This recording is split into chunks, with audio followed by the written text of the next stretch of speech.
नमस्कार दोस्तों, स्वागत है आपका मेरे चैनल कॉमिक्स लाइफ में। शुरू करते हैं मनोज कॉमिक्स की एक और मज़ेदार कॉमिक्स, खूनी अंगूठी पार्ट 3। 10 मिनट बाद वह उस जगह से जहां म्यूजियम वाला तहखाना था। राजा तथा अनीता के बीच आंखों ही आंखों में कुछ इशारा हुआ। फिर वे बाज की तरह उन गार्डों पर झपट पड़े। उनकी फुर्ती के सामने दोनों गार्डों को संभलने का भी अवसर नहीं मिला। उन गार्डों को बेहोश होने में अधिक देर नहीं लगी। जब रास्ता साफ था, राजा ने दरवाजे के बगल में लगा एक बटन दबाया। दरवाजा खुल गया। वह दरवाजा एक लिफ्ट था। अनीता व राजा उस लिफ्ट में सवार हो गए। लिफ्ट ने उन्हें निर्विघ्न तहखाने में पहुंचा दिया, जहां पुरानी और दुर्लभ वस्तुओं का भंडार मौजूद था। सामने ही वो विशाल सेफ थी जिसमें वह कीमती अंगूठी रखी हुई थी। यही वो सेफ है जिसे तुम्हें खोलना है। चल बेटा राजा, आज तेरे फन की परीक्षा है। अगले पल राजा उस सेफ पर अपनी उंगलियों का चमत्कार दिखाने लगा। अनीता का दिल बुरी तरह धड़क रहा था। पता नहीं राजा यह सेफ खुलेगी भी अथवा नहीं। हे ईश्वर, राजा की मदद करना। 10 मिनट बाद सहसा राजा उछल पड़ा। खुल गई। ओह वेरी गुड राजा, थैंक्स गॉड। सेफ में बेशकीमती सामान भरा पड़ा था। उसमें से राजा को वह अंगूठी तलाश करने में ज्यादा देर नहीं लगी। यही है वह अंगूठी। बस मिस्टर राजा, यह अंगूठी मेरे हवाले कर दो और खुद मरने के लिए तैयार हो जाओ। राजा बुरी तरह चौंक कर अनीता की तरफ पलटा। यह तुम क्या कर रही हो? कहीं तुम्हारा दिमाग तो खराब नहीं हो गया है? मेरा दिमाग तो ठीक है राजा, मगर मैं अपने बॉस के आदेश का पालन कर रही हूँ। ब्रिगेंजा का हुक्म था कि अंगूठी हाथ आते ही मैं तुम्हें शूट कर दूं। ओह, मगर शायद तुम यह भूल गई कि मुझे जान से मारकर तुम यहाँ से निकलोगी कैसे। अतः मूर्खता भरी बात मत करो अनीता, पहले यहाँ से निकलने की सोचो। इस बात का फैसला तो हम बाद में भी कर लेंगे। अनीता सोच में पड़ गई। राजा ठीक कह रहा था। वह अकेली उस किले से नहीं निकल सकती थी। तुम मुझे धोखा देने की कोशिश तो नहीं करोगे? बेफिक्र रहो, मैं तुम्हारी बॉस ब्रिगेंजा की तरह कमीना नहीं हूँ। आओ मेरे साथ। कुछ सोचकर अनीता ने रिवॉल्वर वापस रखा और राजा के पीछे लपकी।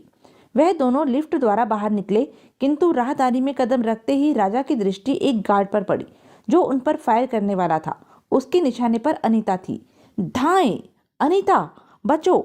राजा की फुर्ती के कारण अनीता तो बच गई, किंतु उस गार्ड की गोली राजा के बाजू में जा धंसी। फिर अनीता ने फुर्ती से रिवॉल्वर निकाला और उस गार्ड को शूट कर दिया। धाएं। हाय, उफ, इसने अपनी जान पर खेलकर मेरी जान बचाई है और मैं उल्टा इसी की जान लेना चाहती थी। तुम ठीक तो हो राजा? मेरी चिंता मत करो, जल्दी चलो। गोलियों की आवाज़ सुनकर पहरेदार इधर ही आ रहे होंगे।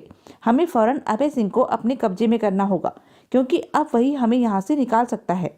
फिर अन्य गार्डों को रास्ते से हटाते हुए उन्हें अभय सिंह का बेडरूम तलाश करने में ज़्यादा देर नहीं लगी। बेडरूम के बाहर एक गार्ड पहरा दे रहा था, जिसे बेहोश करना ज़्यादा मुश्किल नहीं हुआ। फिर वह दोनों बेडरूम का दरवाजा खोलकर अंदर दाखिल हो गए। अगले पल अनीता ने आगे बढ़कर गन अभय सिंह के सीने पर टिका दी। अभय सिंह बुरी तरह हड़बड़ाकर जाग गया। तो तुम कोई भी गलत हरकत करने की कोशिश मत करना अभय सिंह, वरना मैं तुम्हारा सीना छलनी करके रख दूंगी। लेकिन तुम लोग तो कैद खाने में बंद थे। फिर हमें दुनिया की कोई दीवार अपने दायरे में कैद करके नहीं रख सकती अभय सिंह। हम जब चाहते हैं आज़ाद हो जाते हैं। सुनो, तुम्हारी जिंदगी अब इसी बात पर निर्भर करती है कि तुम चुपचाप हमारे साथ चलो और हमें अपने इस किले से सुरक्षित बाहर निकाल दो। नहीं, जिद मत करो अभय सिंह, वरना बेमौत मारे जाओगे। हमें तो मरना ही है, लेकिन हम तुम्हें भी जिंदा नहीं छोड़ेंगे। जब मौत सामने खड़ी हो तो अच्छे अच्छों के छक्के छूट जाते हैं। यही हाल अभय सिंह का भी हुआ। मजबूरी में उसे राजा और अनीता का आदेश मानना ही पड़ा। फिर वे लोग किले के विशाल आंगन में पहुंचे। अरे वो देखो, उन लोगों ने राजा साहब को कवर कर रखा है। फिर पलक झपकते ही दर्जनों गार्डों ने राजा व अनीता को घेर लिया। राजा साहब को छोड़ दो, वरना तुम दोनों के जिस्म गोलियों से छलनी कर दिए जाएंगे। भूलकर भी ऐसी बेवकूफ़ी मत कर बैठना बेटे, अन्यथा हमसे पहले तुम्हारे राजा साहब की जान जाएगी। तभी अनीता गुर्राई। अभय सिंह, अपने आदमियों से कहो कि वे हथियार फेंक दे। फेंक दो हथियार। अभय सिंह के आदेश का पालन करते हुए उसके सभी गार्डों ने हथियार फेंक दिए। राजा और अनीता अभय सिंह को कवर किए वैन की तरफ बढ़े। सभी गार्ड बुतों की तरह खड़े उन्हें जाते हुए देख रहे थे। चलो। राजा ने ड्राइवर की सीट संभालते हुए वैन स्टार्ट कर दी। तब तक अनीता अभय सिंह को कवर करके पिछली सीट पर बैठ चुकी थी। वैन आगे बढ़ी। किले का विशाल फाटक बंद था। अपने आदमियों से कहो फाटक खोल दे। अभय सिंह ने आदेश का पालन किया।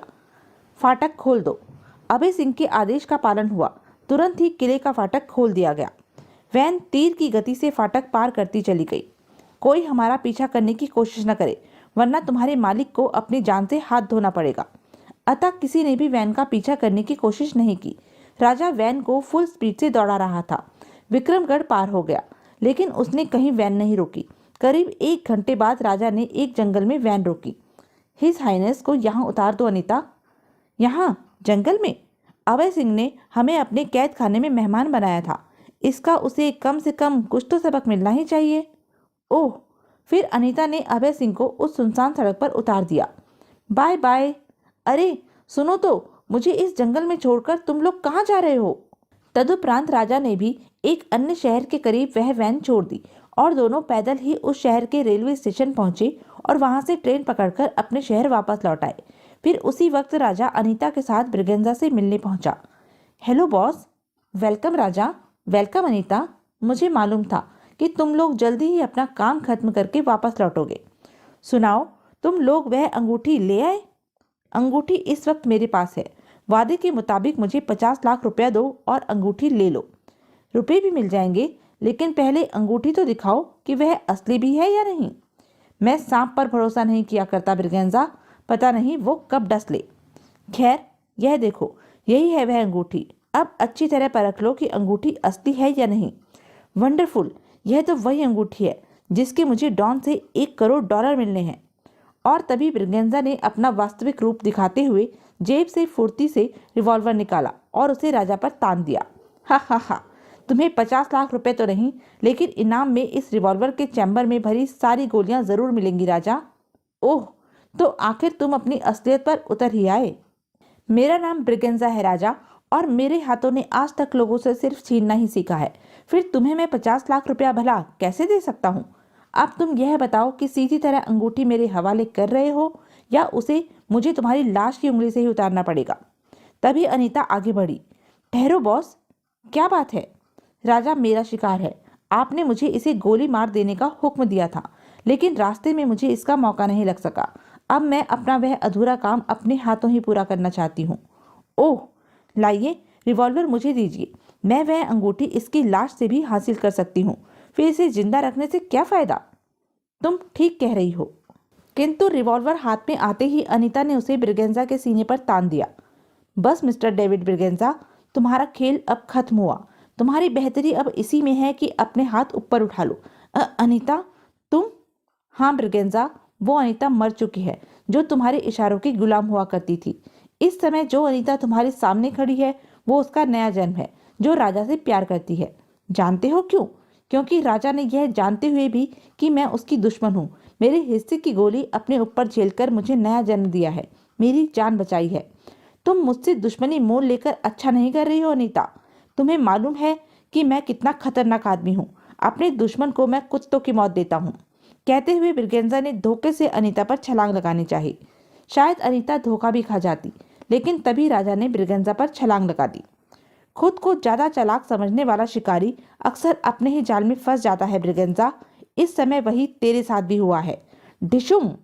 दूसरी तरफ अनीता ने लपक कर फोन का रिसीवर उठा लिया और किसी के नंबर डायल करने लगी। फिर संबंध मिलते ही बोली, हेलो पुलिस स्टेशन, अगर आप एक अंतर्राष्ट्रीय अपराधी को गिरफ्तार करना चाहते हैं तो मेरे बताए पते पर फौरन पहुंचिए। लेकिन आप कौन बोल रही हैं? प्लीज सवालों में वक्त बर्बाद मत कीजिए। आपके हर सवाल का जवाब आपको यहीं पहुंचकर मिल जाएगा।